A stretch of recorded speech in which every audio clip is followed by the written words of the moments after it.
This gonna be a fight. Tyson, and you know it. You hit me, I'm gonna kill you. I'm gonna kill you. Welcome back to the Big Fight Recap here on BLTV Classic. He pulled his glasses off. Did you see his eye? His eye was just hanging out his head. On today's video, we revisit the infamous two-fight saga between Mike Tyson and Mitch Blood Green. A genuine beef that 10 rounds of boxing couldn't squash, as the two would face off one more time on the street, this time in a much shorter affair with a decisive victor. Let's get right to it.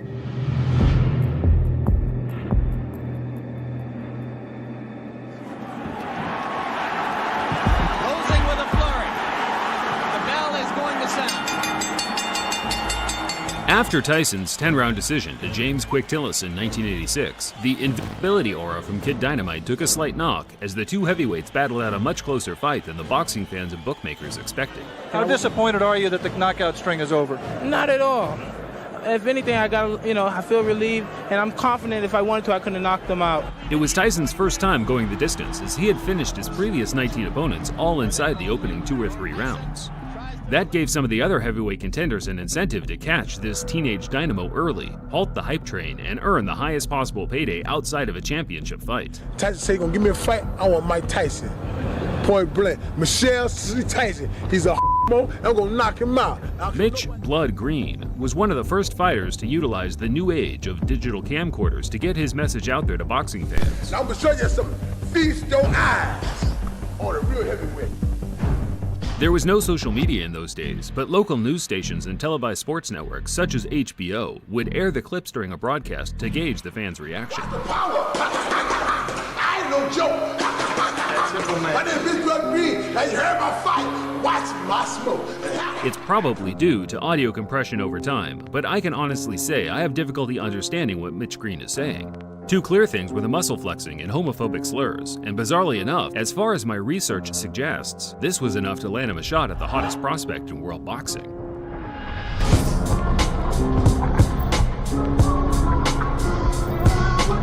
Growing up on the tough streets of Detroit, Mitch Green was a prominent player in 1970s New York gang warfare. By the age of 17, he had witnessed his father lose his life in a bizarre Western-style quick-draw shootout, not long before being shot twice himself, fortunately escaping with non-fatal injuries. Green tried to escape gang life by joining the UBA boxing gym in New York, but by this time his ties to the street were too pronounced, as he was now hailed the king of New York street gangs by the NYPD for his role as gang leader in the deadly Bloods crew. Things slowly started to change for Mitch as his reputation as a gang leader was exceeded by that of a talented amateur boxer, the muscular 6'5" big man that was racking up copious tournament success, including several New York Golden Gloves. From the Bronx, New York, undefeated in 5 professional bouts with 1 draw. Green took to the professional ring in 1980 and quickly started racking up wins over journeyman and fringe contenders such as Jumbo Cummings. Champion-in-waiting Trevor Berbick became the first man to beat Green in 1985, where Mitch made a good account of himself, only losing by majority decision. Both Tyson and Green were on the fringe of a world title shot, so regardless of the antics, the two were on a likely collision course. The trash talk from Green just helped build more interest in the fight, which in turn certainly struck a chord with Tyson, who openly admitted to hating that ugly mother effer. And Mike Tyson, traditionally, no robe, no socks. He says it makes him feel like a warrior, makes him feel like a gladiator. Tyson met Green for the first time in May 1986 at Madison Square Garden. It was Tyson's first match at a prestigious boxing venue and also the first to be covered by a large television network.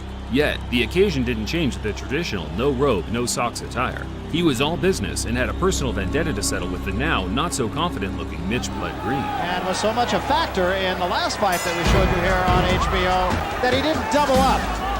He just was a little bit lazy, especially in the later rounds. So we'll see what he does about that against Mitch Green. Always aggressive, right in front of his man. Now we see some head movement. Quickest shot. There's the left hook I was talking about. He did draw a warning from Luis Rivera, the referee, about holding. Green's in trouble. Good left hand by Tyson. Everyone has a plan until they get their mouthguard punched out of the ring in the first round. While Green had all the physical advantages, Tyson's supreme boxing skills and speed negated the gap in size and weight, backing up Green from the opening bell, slipping and countering, forcing the much bigger man into survival mode from the word go. Big right hand against Tillis, and what a shot! That is an awesome shot. Tyson punched out Green's mouthguard again in the third, whereafter he started mocking his opponent for having a wide, gulping mouth, stalking him across the ring, landing fierce, single power punches. The fist may throws his punch. Another big left hook. Hey, Tyson, there, good uppercut. He has to take a standing eventually. Another couple body shots. Well, he's smiling. Tyson is smiling, but see, Green has those fast hands. The fight became so routine by the closing stages, the crowd knew they were witnessing a foregone conclusion. Tyson himself appeared to have his mind elsewhere as he bizarrely kissed his trainer, Kevin Rooney, while he was trying to deliver him intricate strategies and details regarding the fight. Well, Kevin Rooney is in there and just jabbering away 100 miles a minute. Mike Tyson leaned over and just kissed him. Tyson closed the show, trying to score the knockout, but Green's disinclination to engage allowed him to grab and clinch his way to safety, resulting in him losing 9 out of 10 of the rounds on every judge's scorecard. But we knew deep inside that I was going to win this fight so easy because of his style. He's a gang tough opponent, and he took some fairly decent shots. But as you know, I won comfortably, and I didn't try for the knockout, and I used a great deal of discipline in there, not knocking him out. Tyson claimed he carried Green the 10-round distance on purpose to punish him for as long as possible, and whether it was true or not, Green's personal pride was hurt, and he was willing to do whatever it took to restore a sliver of respect amongst his peers.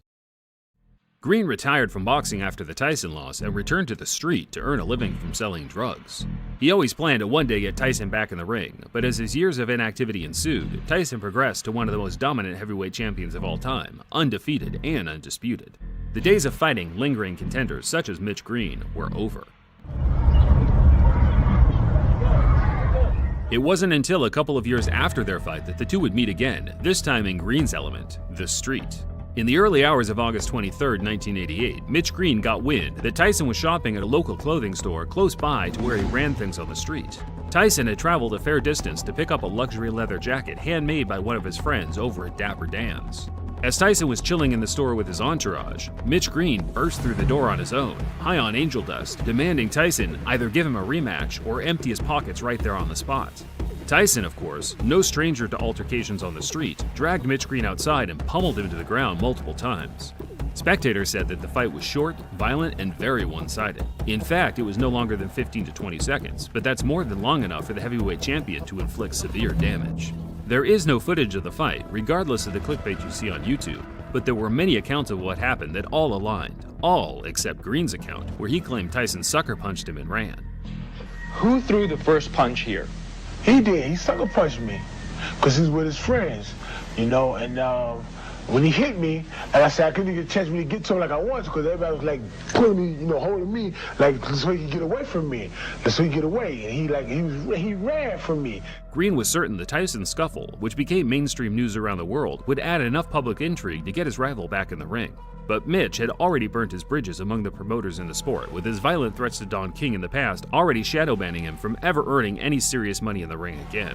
After Green's failed attempts to get the rematch with Tyson, he filed a civil lawsuit for $20 million due to the injuries he suffered during their fight. The former gang leader came away with one small W to coincide with a long list of L's, winning the case and being awarded $45,000, close to what his purse was during their professional fight in 1986. Yeah, I remember seeing Mitch Green's eye after that. It was like, he broke his socket. Broke the eye socket, yeah. He broke his eye socket. Yeah.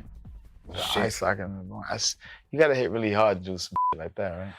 Green returned to the ring 7 years later, but at that point he was a shell of his former self and was beaten by journeymen with losing records until he hung him up for good in 2005.